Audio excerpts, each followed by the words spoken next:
حضرت مصعب بن عمیر رضی اللہ تعالیٰ عنہ اسی حالت میں حضرت محمد مصطفیٰ صلی اللہ علیہ وآلہ وسلم کی خدمت اقدس میں پیش ہوئے۔ حضرت مصعب بن عمیر رضی اللہ تعالیٰ عنہ کو اس حالت میں آتا دیکھ کر حضرت محمد مصطفیٰ صلی اللہ علیہ وآلہ وسلم اور صحابہ کرام کے چہرے کے تاثرات ہی بدل گئے۔ اس طرح حضرت مصعب بن عمیر رضی اللہ تعالیٰ عنہ نے عیش و آرام کی زندگی کو ٹھوکر مار دی اور یہاں سے ان کی دوسری زندگی کا آغاز ہوا۔ حضرت مصعب بن عمیر رضی اللہ تعالیٰ عنہ راہ حق میں غریب الوطنی اختیار کرنے والے ان صحابہ میں شامل تھے جنہوں نے حضور اکرم صلی اللہ علیہ وآلہ وسلم کے حکم سے پہلی مرتبہ ہجرت حبشہ کی۔ ابھی آپ نے حبشہ میں کچھ وقت ہی گزارا تھا کہ ہجرت کرنے والے مسلمانوں کو یہ خبر ملی کہ قریش مکہ کے اکثر لوگوں نے اسلام قبول کر لیا ہے اور اسلام کی مخالفت ترک کر دی ہے، تو ان میں سے اکثر نے مدینہ واپسی کی راہ لی، جن میں حضرت مصعب بن عمیر رضی اللہ تعالیٰ عنہ بھی شامل تھے۔ لیکن شہر مکہ کے بالکل قریب پہنچ کر پتہ چلا کہ یہ خبر بالکل غلط تھی، لیکن انہوں نے حبشہ کی طرف واپس پلٹنا مناسب نہ سمجھا اور ان میں سے ہر ایک نے عمائد قریش میں سے کسی نہ کسی کی امان حاصل کر کے شہر میں داخل ہو گیا۔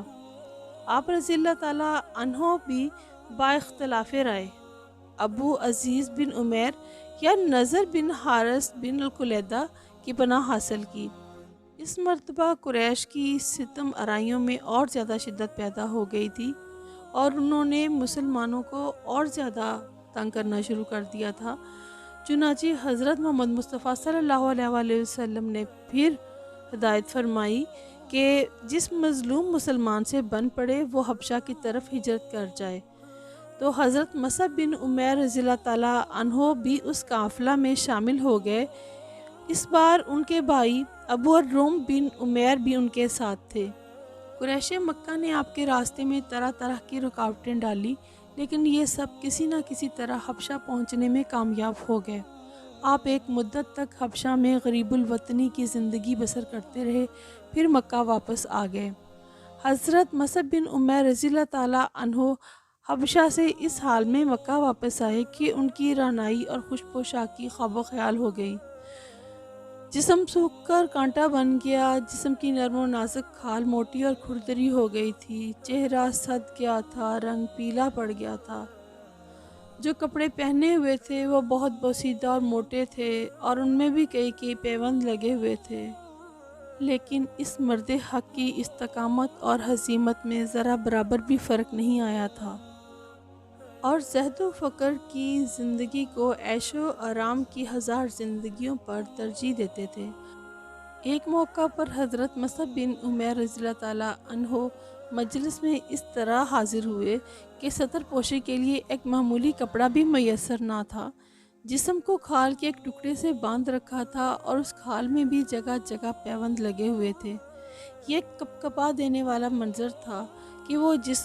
جس نے ریشم کے علاوہ کسی اور کپڑے کو چھوا تک نہ تھا، آج ایک بوسیدہ کھال میں ملبوس تھا۔ سرور دو عالم حضرت محمد مصطفیٰ صلی اللہ علیہ وآلہ وسلم، صحابہ کرام راہ حق کے اس نرالے مسافر کو اس عجیب لباس میں دیکھ کر تڑپ اٹھے۔ حضور اکرم صلی اللہ علیہ وآلہ وسلم آپ دیدہ ہوئے اور فرمایا، چند سال پہلے میں نے اس نوجوان کو دیکھا تھا کہ سارے مکہ میں اس سے بڑھ کر ناز و نعمت کا پروردہ، خوش روح، خوش خوراک اور خوش پوشاک اور کوئی نہ تھا، لیکن آج اللہ اور اس کے رسول کی محبت پر اس نے اپنے تمام عیش و آرام کو قربان کر دیا ہے اور دنیاوی لذات اور اسباب و راحت کو چھوڑ دیا ہے۔ حضرت مصعب بن عمیر رضی اللہ تعالیٰ عنہ کے اسی جذبے اور اثار فی الدین نے انہیں رحمت عالم حضرت محمد مصطفیٰ صلی اللہ علیہ وآلہ وسلم کا مرجع شفقت بنا دیا تھا اور دربار رسالت میں انہیں خاص مقام حاصل ہو گیا تھا۔ انہوں نے آپ صلی اللہ علیہ وآلہ وسلم کی صحبت سے خوب فیض اٹھایا تھا۔ قرآن مجید کی جو صورت نازل ہوتی اسے فوراً یاد کر لیتے، یہاں تک کہ وہ کچھ عرصہ بعد عالم دین اور فقیہ سمجھے جانے لگے۔ حضور اکرم حضرت محمد مصطفیٰ صلی اللہ علیہ وآلہ وسلم نے دعوت و تبلیغ کے لیے جن صحابہ کو چنا تھا، آپ ان میں شامل تھے۔ آپ بہت زیادہ ذہین و فطین انسان تھے اور اللہ تعالیٰ نے آپ کو کمال قوت گویائی بخشا تھا، تو آپ صلی اللہ علیہ وسلم نے ان کو اپنے ان خاص صحابہ میں شامل فرما لیا جن کی انہوں نے خاص تربیت فرمائی تھی تبلیغ دین کے لیے، کیونکہ حضرت محمد مصطفیٰ صلی اللہ علیہ وآلہ وسلم کی تمام خوبیوں میں سے ایک خوبی یہ بھی تھی کہ آپ صحابہ کرام سے ان کی استطاعت کے مطابق کام لیا کرتے تھے۔ مدینہ میں بھی اسلام کی کرنیں پھیلنا شروع ہو گئی تھیں، تو مدینہ سے ایک مختصر سا قافلہ حج کے موقع پر حضرت محمد مصطفیٰ صلی اللہ علیہ وآلہ وسلم کے ہاتھ پر بیعت کرنے آیا، تو انہوں نے حضرت محمد مصطفیٰ صلی اللہ علیہ وآلہ وسلم سے فرمایا کہ آپ سے ہماری ملاقات تو سال بعد ہی ہوگی، راستے میں قتل و غارت گری بہت ہے، کوئی قافلہ بچ کر آ جا نہیں سکتا، تو آپ ہمارے ساتھ کسی صحابی کو روانہ کر دیں تاکہ وہ ہمیں قرآن پاک اور دین کی باتیں سکھائے۔ تو حضرت محمد مصطفیٰ صلی اللہ علیہ وآلہ وسلم نے حضرت مصعب بن عمیر رضی اللہ تعالیٰ عنہ کو تبلیغ کے اس کام کے لیے چنا۔ مدینہ جا کر آپ نے اسد بن زرادہ کے گھر قیام کیا اور لوگوں کو دین سکھانے اور قرآن پڑھانے لگے، اور یہیں سے آپ کا نام المقری پڑ گیا، یعنی پڑھانے والا۔ آپ کی کوششوں سے مدینہ کی بڑی بڑی شخصیات، جن میں معاذ بن جبل اور سعد بن معاذ جیسی بااثر شخصیات بھی شامل ہیں، اسلام قبول کیا۔ آپ پہلے سال ہی 75 لوگوں کو لے کر حضرت محمد مصطفیٰ صلی اللہ علیہ وآلہ وسلم کے ہاتھ پر بیعت کرنے مکہ آ گئے۔ مکہ واپس آ کر آپ نے حضرت محمد مصطفیٰ صلی اللہ علیہ وآلہ وسلم کو مدینہ کے تمام حالات سے آگاہ کیا۔ جب آپ کی والدہ کو آپ کے مکہ آنے کی خبر ملی تو انہوں نے آپ کو بلایا۔ جب حضرت مصعب بن عمیر رضی اللہ تعالیٰ عنہ والدہ کے پاس پہنچے تو انہوں نے انہیں لعنت ملامت کی اور ان کو کہا کہ اس نئے دین کو چھوڑ دو تاکہ تمہارے لیے میری آغوش محبت پھر سے بھر جائے۔ آپ نے کہا کہ میں نے اللہ کے دین کو اپنی مرضی سے قبول کیا ہے اور اب راہ حق سے ہرگز نہیں ہٹوں گا۔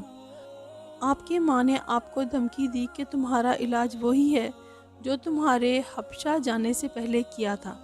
حضرت مصعب بن عمیر رضی اللہ تعالیٰ عنہ نے بھی جرأت سے جواب دیا، ماں، کیا تم مجھے زبردستی میرے دین سے پھیر سکتی ہے؟ یاد رکھ، اگر اب کسی نے مجھے ایذا دینے کا ارادہ کیا تو میں اسے قتل کر دوں گا۔ اب ان کی ماں بے بس ہو کر بے تحاشا رونے لگی۔ حضرت مصعب بن عمیر رضی اللہ تعالیٰ عنہ نے انہیں نہایت ادب اور نرمی سے سمجھایا اور کہا کہ آپ اللہ اور اس کے رسول پر ایمان لے آؤ، کیونکہ تمہاری بھلائی اسی میں ہے۔ تو ماں نے غصے سے کہا، میں قسم کھاتی ہوں میں تیرا دین ہرگز قبول نہ کروں گی، جا میری نظروں سے دور ہو جا۔ حضرت مصعب بن عمیر رضی اللہ تعالیٰ عنہ حضرت صلی اللہ علیہ وسلم کی خدمت میں واپس آ گئے اور اپنے 75 ساتھیوں سمیت مدینہ کی راہ لی، اور جانے سے پہلے حضرت محمد مصطفیٰ صلی اللہ علیہ وآلہ وسلم سے عہد لیا کہ آپ صلی اللہ علیہ وآلہ وسلم مدینہ تشریف لائیں گے۔ چنانچہ آپ صلی اللہ علیہ وسلم نے صحابہ کو مدینہ ہجرت کی اجازت دے دی اور تمام مسلمانوں نے اس دارالامن میں پناہ لی، اور مدینہ والوں نے بھی حضرت محمد مصطفیٰ صلی اللہ علیہ وآلہ وسلم کا پرتپاک استقبال کیا۔ اسلام تیزی سے پھیلنے لگا، حق کی کرنیں پھیلنے لگیں اور باطل چھٹنے لگا۔ غزوات کا آغاز ہوا۔ حضرت مصعب بن عمیر رضی اللہ تعالیٰ عنہ کو یہ شرف حاصل ہے کہ انہوں نے 2 غزوات میں شرکت کی، غزوہ بدر اور غزوہ احد، اور نہ صرف شرکت کی بلکہ حضرت مصعب بن عمیر رضی اللہ تعالیٰ عنہ کو علم بردار بھی بنایا گیا، کیونکہ علم ایک بہت معتبر اور خاص بندے کے ہاتھ میں ہوتا ہے، اس لیے یہ بڑے اعزاز کی بات تھی۔ اور جنگ کے دوران علم کا بلند رہنا فتح کی علامت ہوتا ہے، اور اگر گر جائے تو شکست کی علامت۔ تو سب کی یہ کوشش تھی کہ علم بردار کو گرایا جائے، تو بطور خاص کفار نے آپ کو نشانے پر رکھا۔ آپ کے ایک بازو پر زوردار وار کیا گیا تو وہ کٹ کر گر گیا، تو آپ نے دوسرے ہاتھ سے علم کو تھام لیا۔ جب دوسرا ہاتھ بھی کٹ کر گر گیا تو آپ نے علم کو سینے سے چمٹا لیا اور گرنے سے اس وقت تک روکے رکھا جب تک کہ خود شہید ہو کر گر نہیں گئے، لیکن ابو الروم بن عمیر نے علم کو تھام لیا اور گرنے نہیں دیا۔ خمیہ جس نے کہ حضرت مصعب بن عمیر رضی اللہ تعالیٰ عنہ کو شہید کیا تھا اور حضرت محمد مصطفیٰ صلی اللہ علیہ وسلم سے